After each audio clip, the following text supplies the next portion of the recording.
Have you ever been so hangry you could sue someone? Well, meet Bob. His day started like any other, with a craving for his leftover sandwich. But when he opened his fridge, disaster. The sandwich was gone. Vanished. Poof. Now, a normal person might blame a roommate or maybe even question their own memory.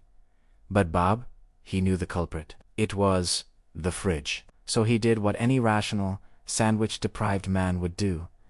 He lawyered up and took his refrigerator to court. Yes, you heard that right. Picture this.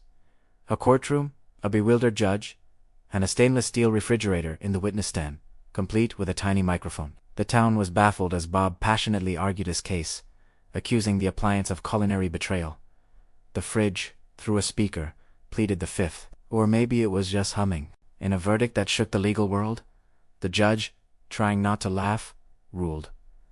Well, the details are a bit fuzzy. But Bob walked out feeling victorious, holding a box labeled Justice. He even installed a padlock on his new fridge. But that night, a faint mechanical laugh was heard from the kitchen. The fridge was acquitted. Bob was not. It all started on a seemingly ordinary morning. Bob, a man of simple tastes, shuffled into his kitchen, his mind set on one thing and one thing only.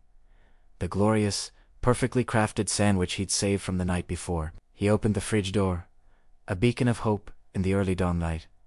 But then, horror. An empty shelf. The sandwich was gone. Bob's world shattered. This wasn't just a missing meal. It was a betrayal of the highest order. Who was the culprit? There was only one suspect. You, he screamed, pointing an accusatory finger at the humming, inanimate object. You ate my sandwich! From the fridge's perspective, it was just a very loud man. Very, very close. Refusing to be a victim, Bob did what any rational person would do. He called his lawyer. I want to sue. He yelled into the phone, bits of his stress-eaten breakfast flying everywhere. Theft. Emotional distress. Breach of contract. The lawyer, predictably, was confused. Sue? Your refrigerator?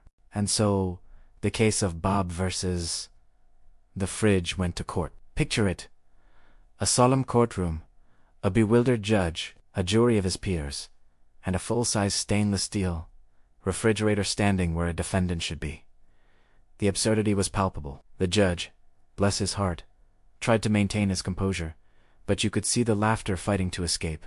Then, the moment that would go down in local history. A small microphone was attached to the fridge. Its little red light blinked on. A robotic, synthesized voice filled the room, pleading its innocence. The courtroom erupted. People gasped. Reporters scribbled frantically.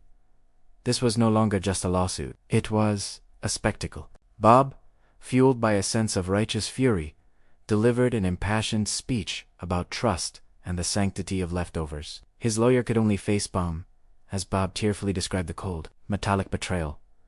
The fridge, through its speaker, offered a calm, logical rebuttal, questioning Bob's memory and suggesting he might have eaten it himself in a midnight stupor. Finally, the verdict. The judge, gavel hovering, barely suppressed a grin. In a shocking twist, the court found in favor of Bob. He walked out of the courthouse, a hero in his own mind, holding a small box labeled Justice.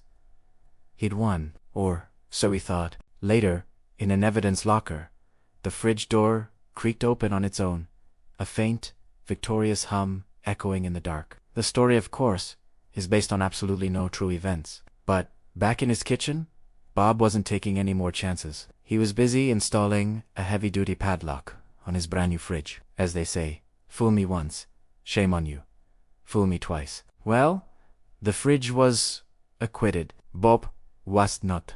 Thanks for watching this wild ride. If you enjoyed this slice of absurdity, don't forget to hit that like button, subscribe, and ring the bell so you don't miss our next story. See you soon.